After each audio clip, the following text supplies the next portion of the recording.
Hey listeners, I want to thank our good friends at Slipped Disc for their enthusiastic support of Speaking Soundly. Be sure to check out slippedisc.com for the latest inside information on classical music now. Oh, and while you're here, could you do me a favor? If you like this show, follow it. That's it. It's pretty simple, really, and it's free. Just click the follow button on whatever podcast app you're listening to right now. And if you already follow Speaking Soundly, thank you. But there's still something you can do to help out. Click the share podcast button and send Speaking Soundly to your friends and relatives that also like listening to candid and inspiring conversations with some of the best musicians on the planet. Okay, so thanks for the continued support. We really appreciate it, and I hope you enjoy this episode. Jess Gillam is a trailblazing saxophone virtuoso whose meteoric rise to fame has taken the music world by storm. She's the youngest and first ever saxophonist to be signed to the prestigious Decca Classics label, where her genre-bending albums have both hit #1 on the UK classical chart and are as varied as the captivating sounds she can produce on the instrument. The thing is with the saxophone is it can imitate crying, wailing, sighing, all the kind of human elements, but then it also has a really hard edge. The fact that you can give a rip-roaring solo that's like piercing people's ears at the back of a concert hall, or you can whisper with it. You're listening to Speaking Soundly, a backstage pass to today's biggest stars of the music world. I'm your host, David Krause, principal trumpet of the Metropolitan Opera. During each episode, you'll hear me speak with inspiring performers about their creative process and the personal journey that led them to the stage. I really enjoy listening to your recordings because you play a wide range of music, but no matter what you're playing, it just sounds like you're having the best time doing it. How do you manage to get that feeling in everything that you play, that joy and that exuberance? Well, that's very kind. I'm glad you hear that, because I think that's definitely what I aim for in a lot of my performing and recording. And I think that comes from probably where I started saxophone, because I started in a carnival centre in Cumbria, where I'm from. And that was all about fun, community, kind of a very, I suppose, quite an informal route into music. I wasn't learning saxophone technique until I was a bit older. It was kind of the power of music first, and then learn to play the instrument to catch up with what it can do. Of course, you need to have the basis of all the technicalities at some point, but I think the fun of playing was the first thing that had me hooked on it when I was 7 years old. So I think it comes from that. Well, since the saxophone is such a new instrument relative to the other instruments of the orchestra, for example, its repertoire is limited. But instead of bemoaning that fact, you decided just to say, I'm playing everything and anything. That must be very liberating, that the saxophone might have actually a bigger repertoire than any other instrument because it has such a limited repertoire. Yeah, I think so. And I think luckily as a saxophone player, we get away with a lot more. So a saxophone player can present a recital with Telemann at the beginning and maybe Bjork or David Bowie at the end, because the saxophone is the kind of vehicle through all these different sounds. And there are so many connections between music of the past and music now, outside of the classical sphere or inside the classical sphere, that I think we don't always see presented side by side in concerts. And I think that's a really exciting opportunity to present a wider range of music, still with this kind of same idea of doing it the best you possibly can, and it's still requiring, lots of thought and programming and that arc of energy that you try and get in a concert, but it can be from anywhere and everywhere. What do you think it is specifically about the saxophone's sound that enables it to do it? The sound is so malleable. So it's really interesting to me that so many instrumentalists, it's like the voice is the optimum. There's always, my instrument is so close to the human voice. No, the cello is the closest. And everybody says that. Everybody says that. Yeah, no matter what they play. And it kind of fascinates me. It's like, okay, so why is that the the optimum, the human voice? Is that because that's a universal sound that we can all connect to? Is that because we feel like that's the higher power and we all want to be singers? You know, what is it about our instruments being vocal that is such a positive? And I think the thing is with the saxophone is it can be very vocal. It can imitate human sounds. It can imitate a yawn. It can imitate crying, wailing, sighing, all the kind of human elements. But then it also has a really hard edge. And I think it's that whole scope of possibility with the sound. The fact that you can give a rip-roaring solo that's like piercing people's ears at the back of a concert hall, or you can whisper with it. And I think it's the scope of sound. And it is vocal, and it can be vocal, but also the sound away from being vocal, like just as its own saxophone sound, it's kind of got this like... Ethereal. Yeah, ethereal. Yeah, definitely. I think it's really special. You know, the trumpet and the saxophone are somewhat similar instruments given the saxophone is made out of brass. So when I play the trumpet, there's a feeling of vibration that happens through the instrument. Because the instrument's metal, you actually feel that as part of your body. What does it feel like to you when you're playing the saxophone? Yeah, I think it's such an ergonomic instrument. Like on a practical level, it has been designed so brilliantly by Adolf Sax because I never thought of that. It's so comfortable. Yeah. It sits there and your hands just go to it. And it can get heavy sometimes, and like especially if you're smaller, or like when I was younger, like it can feel heavy. But other than that, it's so brilliantly designed to just be comfortable. And I never thought about that. My wife teaches violin to the kids just starting and twisting their neck and putting their arm. It's just like you're tied up in a pretzel, and it takes years just to get used to holding your body that way. It's completely unnatural. Maybe I should tell her students to just pick up the saxophone.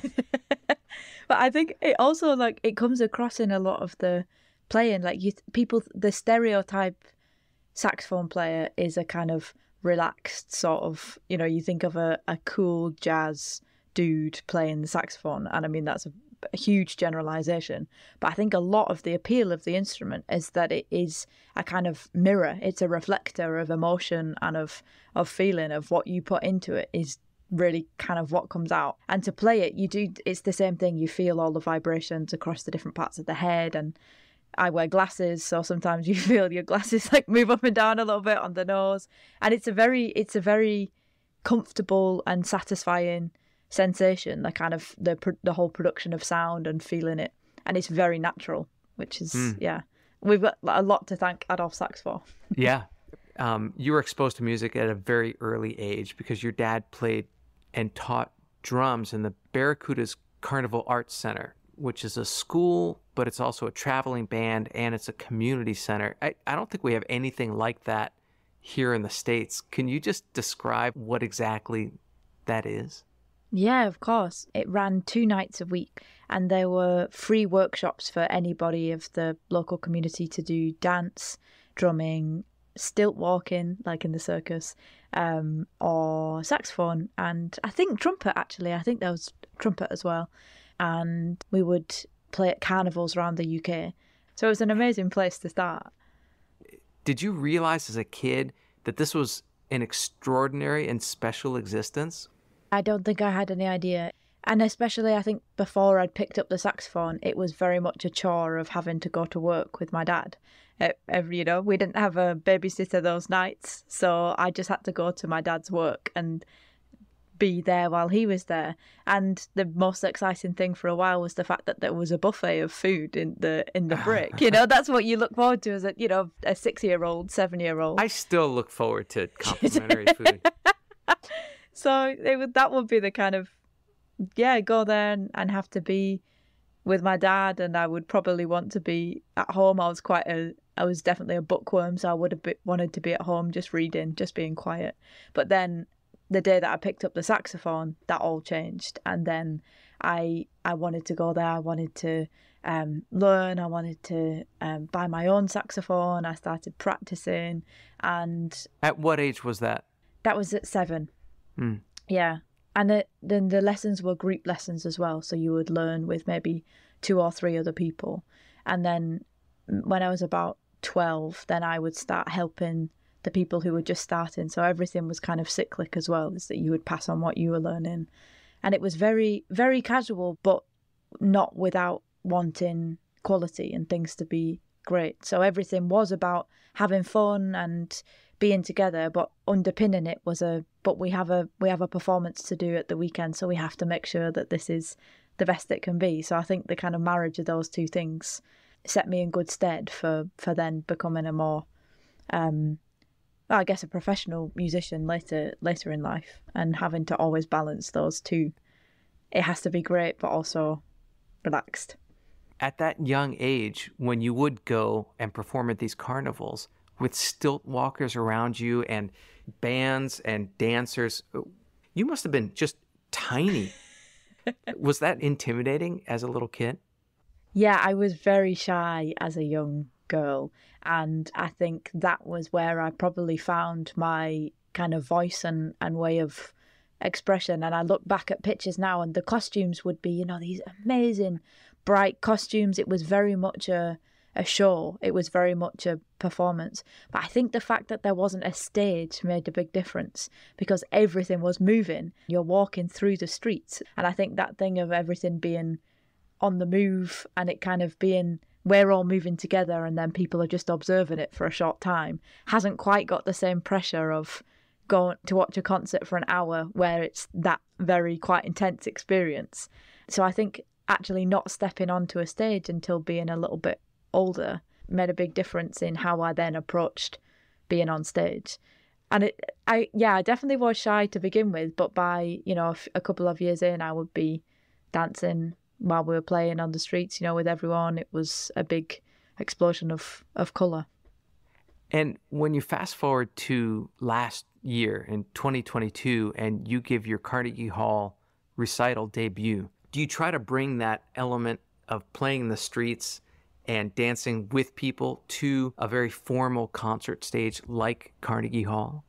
Yeah, definitely. Because for me, a lot of the reason I play music and keep performing music is to do with people, and not in a kind of super egotistical, I need audience's approval sort of way, but I love the fact that the power of music can bring an audience to a different space. That is definitely, I think, stemmed from my first experiences with music being based around connecting with people.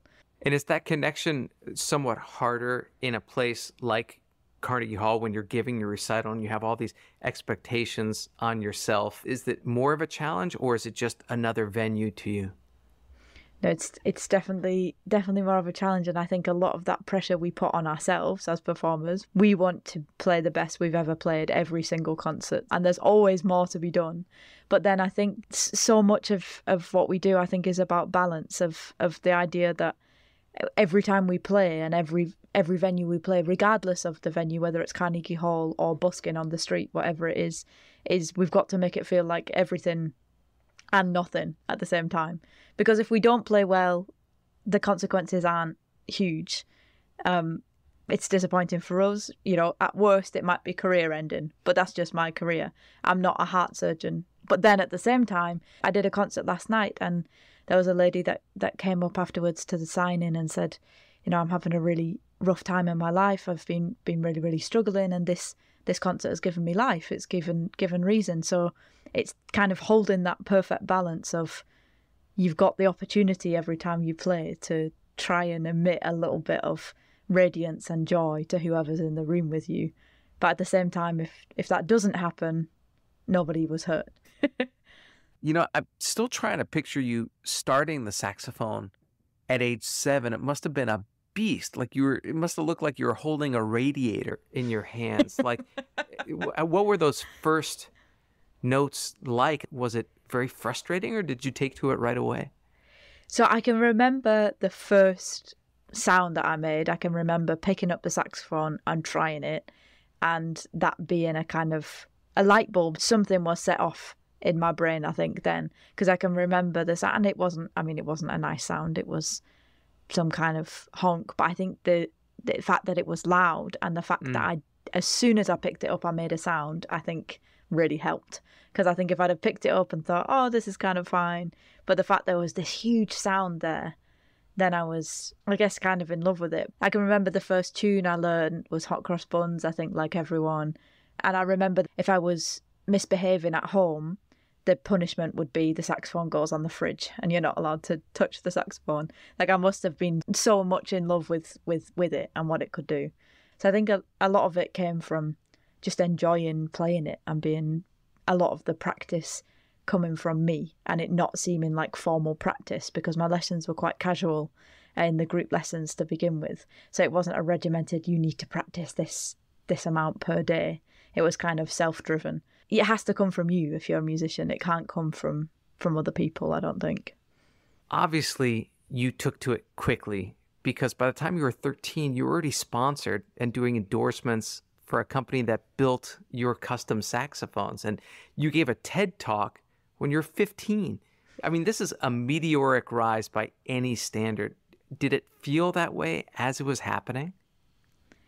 I think there was an ethos within my family that if you're doing something, you're doing it well. So my mum and dad have an amazing work ethic. They run a small business. It's a tea shop, right? Yeah, a tea shop. You're the most British person I've ever talked to. And just to put it over the edge, you grew up with your parents owning a tea shop. Yep, a traditional English tea room with a shop next door, and yeah, it's very, very, very British. Tea leaves, tea strainers, the whole shebang.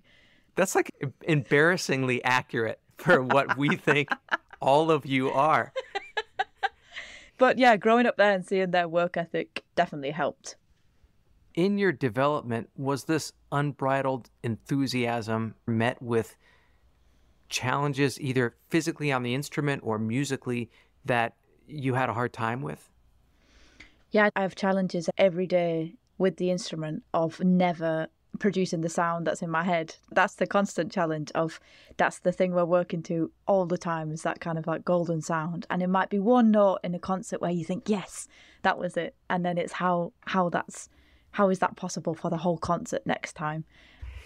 Through your performances and your teaching and even your BBC podcast, This Classical Life, it seems like your life's mission so far has been to encourage people to communicate through music.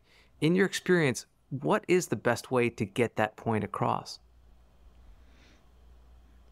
I think there's nothing that can replace playing to someone, or taking someone to a live music experience, whether that's a concert or a carnival or whatever it might be, but actually just experiencing the right thing, the thing that you think might tick with a certain person and then set them on the spiral of looking at other things is the best way to do it. Or for them to try making music themselves. It's like we don't suddenly stop learning when we're 18, and like so many opportunities just seem to suddenly stop when you turn 18. You might not be handed a musical instrument from school or want to start music lessons or that kind of thing. And I think it's kind of giving anybody of any age an opportunity to interact with it, and for it to not be a closed door because classical music wasn't part of their childhood or wasn't part of their upbringing, so it's still not something for them.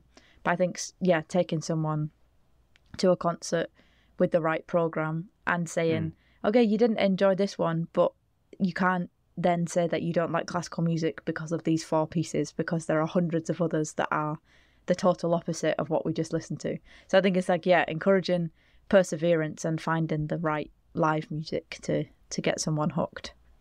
I gotta tell you, as I'm talking to you now, it's dawning on me that you are Lisa Simpson. It's not that you both play the saxophone. It's more than that. She's the moral compass and has the same musical conviction that you do. Growing up, there was Barbara Thompson, the saxophone player, and Lisa Simpson. They were my female role models that played the saxophone. And even if I didn't play the saxophone, I see a lot of my, I think, like, young characteristics in Lisa. I was a swot at school. I was a perfectionist. I would want to be on time. I would be planned and organised. And she is that. And I think that's also sometimes kind of hard to balance with operating in a creative world, because you have that organised side, kind of straight down the middle side, and I then find myself in a world where people might be writing music or improvising or being creative, and you think, well, oh, I'm not that. I'm not creative. I'm just kind of playing these notes that are straight in front of me. And Lisa played jazz, so I was thinking, well, Lisa could do that. She could do both. She could be straight down the middle and also then all of the curves that come on the side. But she's an inspiration to many. You know, it's really sad. Loads of schools that I've been into recently, I'll say, oh, does anybody know anyone that plays the saxophone?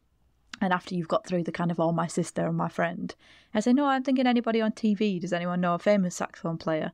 And then it still don't get the answer. I think, oh, you know, she's yellow. Anybody know who it might be? And people don't watch The Simpsons anymore. So people aren't watching Lisa anymore, which is really sad. But I hope she keeps on. Maybe in America it's different. It's safe to say a lot of things are different here. Well, it's just been great talking to you. Oh, thank you. And so nice to meet you. I hope you enjoyed this episode of Speaking Soundly. If you like what you heard, please tell your friends about it. Spread the word. Be sure to follow, rate us, and leave a review wherever you get your podcasts. To keep up on future episodes, follow us on Instagram at SpeakingSNDLY and visit our website, artfulnarrativesmedia.com. Tune in next week as we hear another inspiring artist speaking soundly.